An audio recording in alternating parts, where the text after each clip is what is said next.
Bien.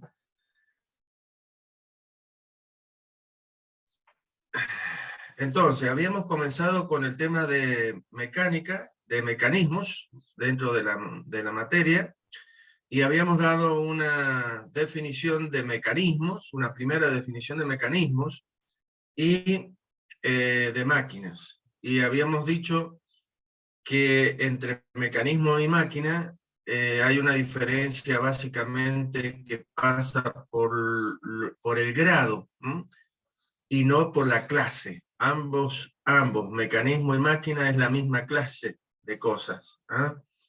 Lo que lo diferencia son los grados, y la idea de grado está relacionada íntimamente con el diseño de la máquina en relación con el mecanismo, en función de que la máquina va a soportar grandes esfuerzos, va a realizar trabajo y va a poner en juego fuerzas tanto internas como externas de grandes valores. ¿No? Por lo tanto, va a transmitir potencia la máquina. En cambio, el mecanismo, no. El mecanismo es un elemento que nos permite transformar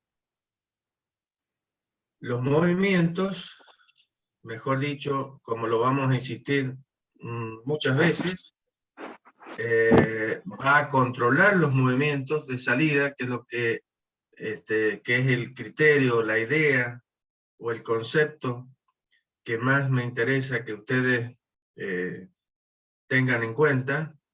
El mecanismo transmite movimiento, pero además de transmitirlo, que es su función, los controla según un esquema deseable, como dice el libro, es decir, según las necesidades que nosotros tengamos,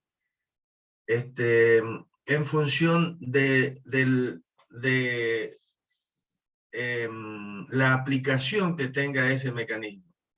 Es decir, seguir una determinada trayectoria, poner un cuerpo en diferentes posiciones en el plano o en el espacio. Bien, todas estas funciones son las que va a permitir el mecanismo a través de controlar los movimientos de salida en función de un movimiento dado a la entrada. Acá el taladro que tenemos, o máquina de agujerear, que tenemos en la pantalla, es un mecanismo muy simple porque transforma un movimiento de rotación en un movimiento de rotación. O sea, es muy simple esta máquina o el mecanismo que conforma esta máquina. Vamos a ver que las máquinas, una definición de máquina es aquella que está conformada por mecanismos, o sea, que utilizan a los mecanismos para controlar los movimientos, pero a la vez hacen trabajo trabajo, es decir, transmiten potencia. Bien.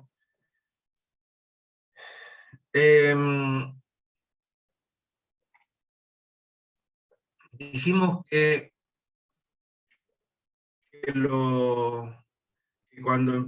cuando estudiemos mecanismos, vamos a utilizar los elementos que ya vamos a conocer, los elementos que conforman las partes constitutivas de los eslabones, de los mecanismos, que uno de ellos son los eslabones. Los vamos a considerar sin masa, sin forma, desde el punto de vista cinemático, porque vamos a estudiar y lo vamos a analizar como cuerpos que se mueven, pero la única dimensión que nos va a interesar va a ser su longitud, como ya vamos a ver. Esto es porque la idea es estudiarlo desde el punto de vista cinemático. es decir, cómo se mueven en el plano o en el espacio, en el caso nuestro en el plano, y debido a ese movimiento, qué velocidades y aceleraciones van a tener los diferentes puntos de esos eslabones que van a ser esqueléticos, como dijimos. Ya lo dije la semana pasada.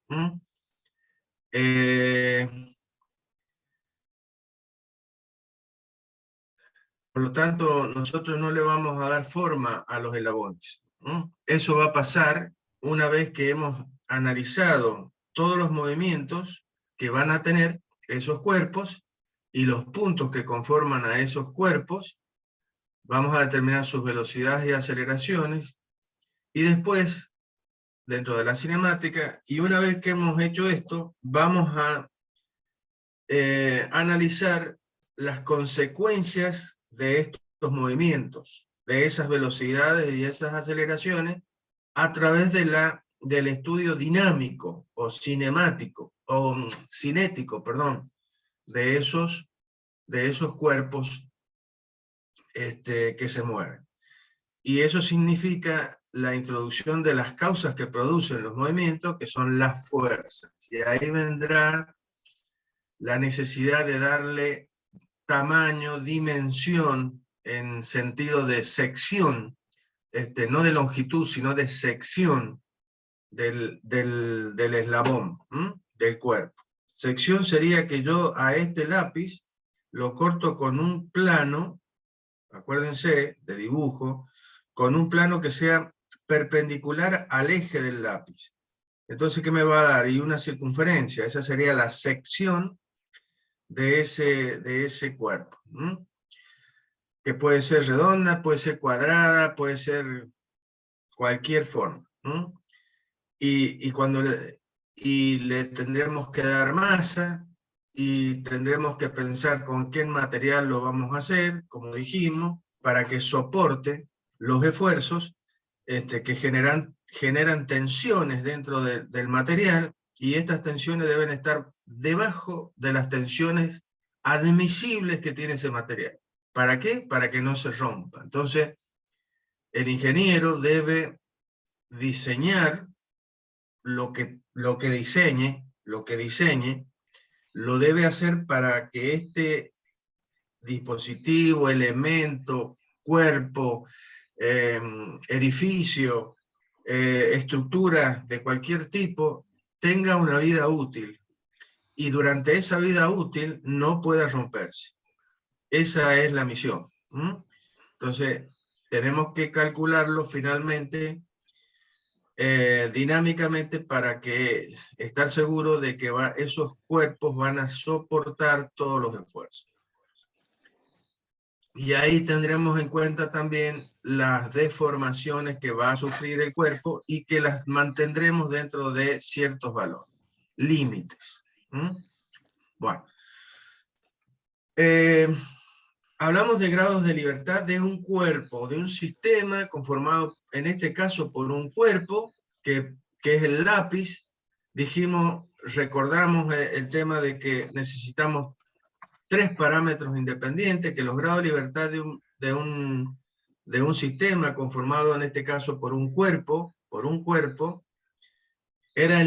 los repito porque ya vamos a hablar sobre los grados de libertad de un mecanismo, y quiero que lo tengan bien presente para que vean la diferencia entre una cosa y la otra. Entonces, el número de parámetros independientes que se necesitan dar, que se necesitan establecer para dar la posición de ese cuerpo o ese sistema en el espacio, en el plano, donde sea. Dijimos que eran 3, que esos parámetros son básicamente, si yo tengo que dar la posición, tengo que darme un sistema de referencia. ¿Y para qué? Para referenciar ese cuerpo. Dijimos todo lo que significa eso, ya lo hemos visto. Necesitamos 2 puntos, porque se genera un segmento. Ese segmento me va a dar la posibilidad de dar la posición angular de ese cuerpo. Y después tengo que definir un punto de ese cuerpo y esto me define las componentes traslacionales que son X e Y. Voy a sacar un poquito esto de acá. Entonces, las coordenadas de un punto me dan, las coordenadas de un punto del cuerpo me dan las componentes traslacionales que son X e Y. Y el θ, que lo tengo gracias a que he generado un segmento, porque tengo dos puntos de este cuerpo, eso es la componente rotacional del sistema. O sea que tengo tres parámetros independientes que son los 3 grados de libertad que tiene este cuerpo en el plano. Este lápiz apoyado sobre el plano XY. Si lo saco del plano, ya estoy en el espacio. Y ya es otra cosa, acuérdense. Bien. ¿Por qué son coordenadas independientes? Insisto con esto porque por ahí dan la definición y dicen la cantidad o el número de parámetros que necesito dar para dar su posición. Y se olvidan de la palabra independiente. Independiente quiere decir que este cuerpo se puede mover en la dirección, como les dije en la clase anterior, en X sin desplazarse en Y. Libremente. O sin variar el θ tampoco. Lo único que hace es desplazarse en X. O puede desplazarse en Y libremente, sin variar X y sin variar θ. O puede estar anclado en este punto y solamente rotar. Entonces no varía ni X ni Y y solamente varía θ. Eso es que las variables sean independientes, es decir, que los movimientos son independientes entre sí. Si yo permito que este punto siga una trayectoria cualquiera, curva, recta, o sea, una Y, un medio de X, por decir una cosa cualquiera, que va a representar una recta con una determinada pendiente, eso quiere decir que X e Y no son independientes entre sí. Están unidos a través de una función. Por lo tanto, no nos sirven como variables independientes.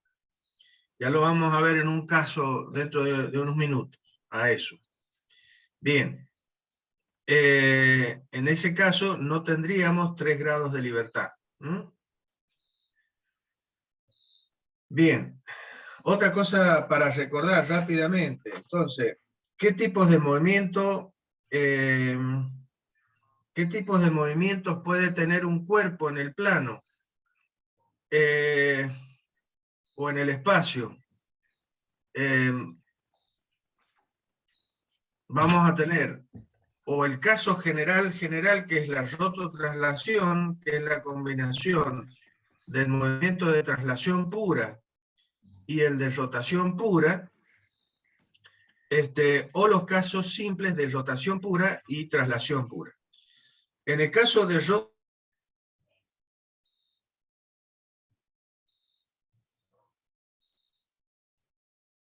rototraslación, como puede estar oblicuo en el espacio, o puede ser que rote respecto de cualquiera de los 3 ejes.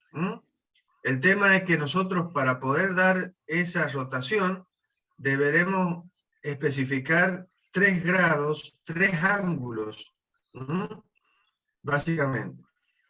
Y la posición lineal la vamos a tener que considerar, como ya dijimos, en función de las coordenadas de un punto de ese cuerpo, expresadas en sus 3 ejes, básicamente.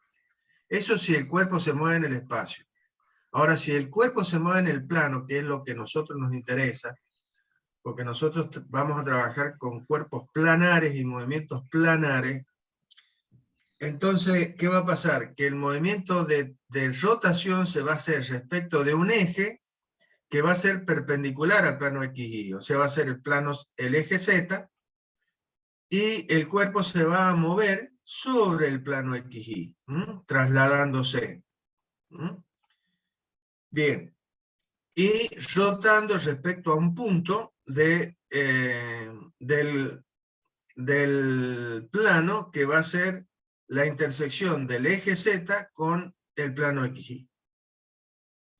Bien, el tema es qué pasa en cada caso. O sea, si yo tengo con esos puntos que estamos definiendo en este momento, si yo tengo rotación pura del cuerpo, recordemos, si el cuerpo rota en el plano puramente, ¿qué vamos a tener? Que el cuerpo va a tener un punto que va a ser el centro de rotación y que ese punto se va a mantener fijo en el plano. O sea, no se va a mover con respecto al sistema de referencia absoluto o estacionario. Todos los demás puntos del cuerpo van a rotar describiendo trayectorias circulares alrededor de ese punto. Perdón. Y si nosotros definimos un segmento cualquiera, AB, sobre el cuerpo, este va a cambiar solamente su posición angular, pero no su posición lineal. ¿Estamos de acuerdo? Bien. Cuando tenemos traslación pura, ¿qué va a pasar? Que todos los puntos del cuerpo van a seguir trayectorias que van a ser paralelas entre sí, ya sean curvas o rectas. Y un segmento trazado en el cuerpo, AB, va a mantenerse, acuérdense, siempre paralelo a sí mismo. Y no va a existir ningún punto de rotación, por supuesto, porque se está trasladando puramente. Y si tenemos rototraslación, vamos a ver que como es una combinación de rotación y traslación, cualquier línea, cualquier segmento que nosotros definamos sobre ese cuerpo, ¿sí? Este va a cambiar tanto su posición lineal como su posición angular.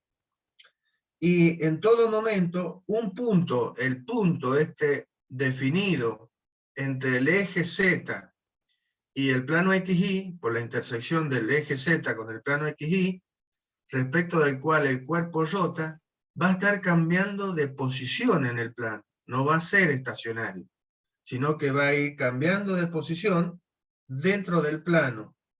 Y las trayectorias que siguen los diferentes puntos del cuerpo no van a ser paralelas entre sí. Y, por supuesto, como dije anteriormente, un segmento definido dentro del cuerpo va a cambiar tanto su posición lineal como su posición angular. Bien. Definido y recordado todos los tipos de movimiento, definido lo que es grado de libertad de un cuerpo y cuántos grados de libertad tiene un cuerpo en el plano, es que definido que vamos a tener elementos que vamos a considerar como los eslabones, que los vamos a considerar sin masa, sin forma, solamente vamos a tener en cuenta su longitud para el análisis cinemático. Vamos a comenzar el estudio cinemático de los mecanismos para conocer básicamente cuáles son los elementos que constituyen a un mecanismo, que son básicamente elementos que conforman a la gran variedad de mecanismos que existen en la vida real, que pueden tener cualquier forma. Estoy hablando de lo que después vamos a conocer como levas, engranajes, el caso de cadenas o de correas también con sus poleas. Son mecanismos que derivan de un tipo de mecanismo básico, que es lo que llamamos sistemas de elabonamiento, y que esos sistemas están conformados por básicamente dos elementos cinemáticos. Uno son los eslabones, y otras son las juntas. Bien, o articulaciones. Un eslabón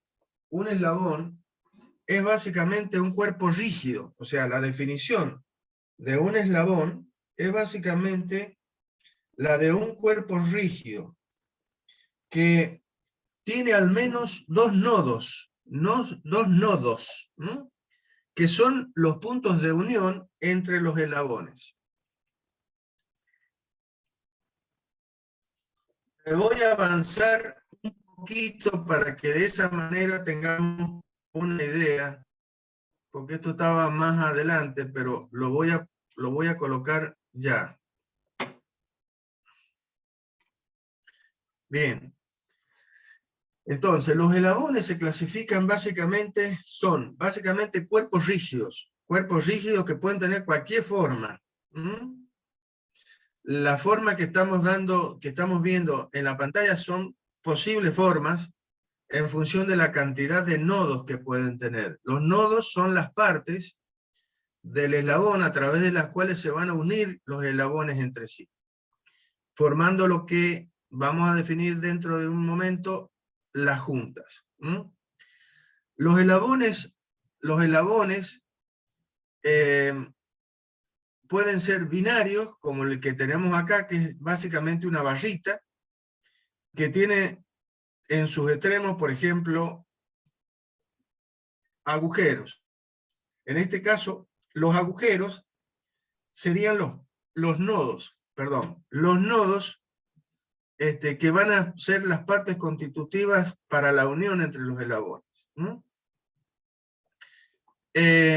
Los eslabones ternarios, que son aquellos que tienen 3 nodos, los binarios tienen 2 nodos, por supuesto, los ternarios tienen 3 nodos, los cuaternarios tienen 4 nodos, y así sucesivamente.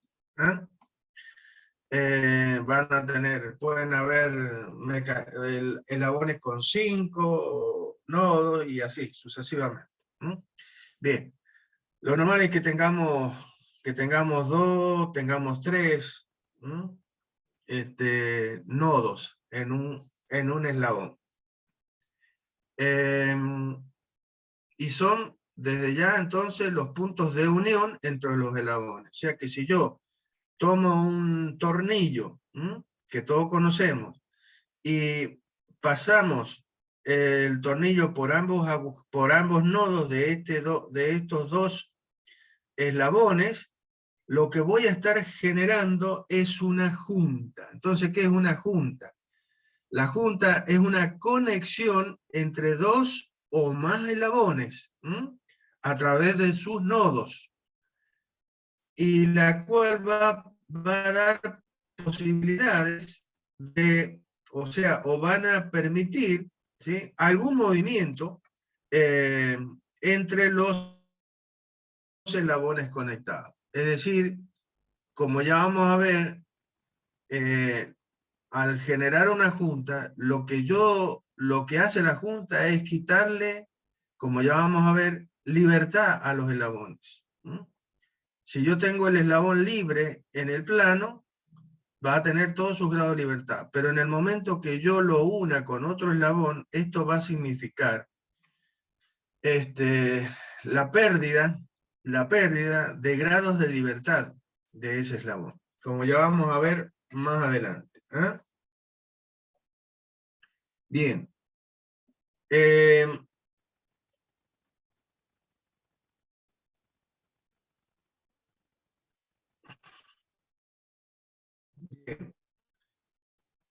Sigamos con los eslabones.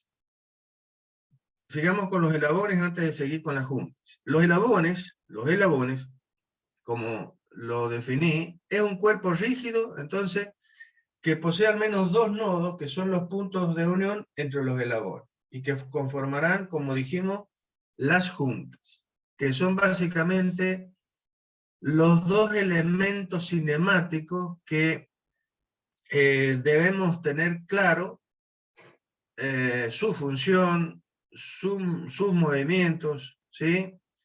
Y de qué tipo son para poder analizar el mecanismo correctamente.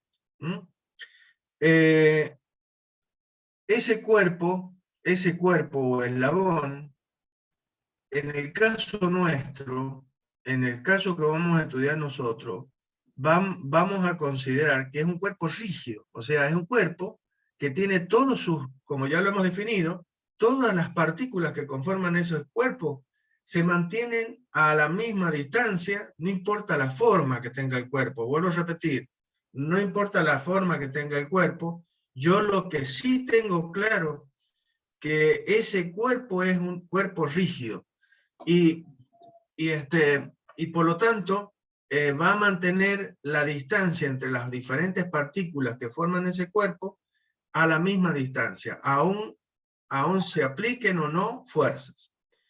Ese cuerpo se llama eslabón o barra, o elemento también, o elemento, pero normalmente le decimos eslabón o barra.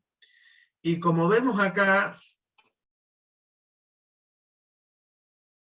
en el GIF, lo que estamos viendo es, por ejemplo, un sistema de dirección de cualquier auto. O sea que cuando ustedes mueven el volante, del auto, lo que están haciendo, como ya saben, no les estoy diciendo ninguna cosa nueva, es mover las ruedas del auto para darle dirección al vehículo. Tal vez lo nuevo sea cómo es que lo hace. Si ustedes ven, aquí hay barritas, conforma un eslabón, este rojo es otro eslabón, esta otra parte que es idéntica a la que mostré, es otro eslabón. Cada eslabón se articula al otro a través de una junta, esa es la junta, acá hay una junta, ahí hay una junta, acá hay otra junta. Este es otro eslabón que se llama brazo, ¿no? Este es otro sobre el cual se monta la rueda, y todo esto son varios eslabones que conforman la parte fija del mecanismo, como ya lo vamos a ver. Entonces, no existe mecanismo, esto lo voy a insistir muchas veces, no existe mecanismo si no existe una parte fija, si no es otra cosa, es una cadena cinemática. Entonces, para que un mecanismo sea mecanismo, debe haber un eslabón que esté fijo al sistema de referencia. Esto en color rojo es una cremallera, como vamos a estudiar más adelante, es un engranaje lineal, ¿sí?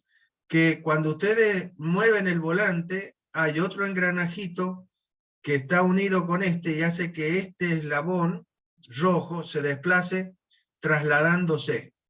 Por eso se está trasladando en una guía, por supuesto, de un lado para el otro, y eso permite el manejo. Pero como vemos, todos los elementos que conforman a este mecanismo son cuerpos rígidos, y eso no lo podemos negar. Bien, tengan la forma que tengan. Este tiene una forma rara acá, que es un brazo. Este es muy simple, como una línea recta, y lo mismo con este. Bien, pero los cuerpos, esto va a ser lo que nosotros vamos a estar estudiando. Pero tenemos que ser claros que además de los cuerpos rígidos, que los eslabones, además de ser rígidos, también existen los eslabones flexibles.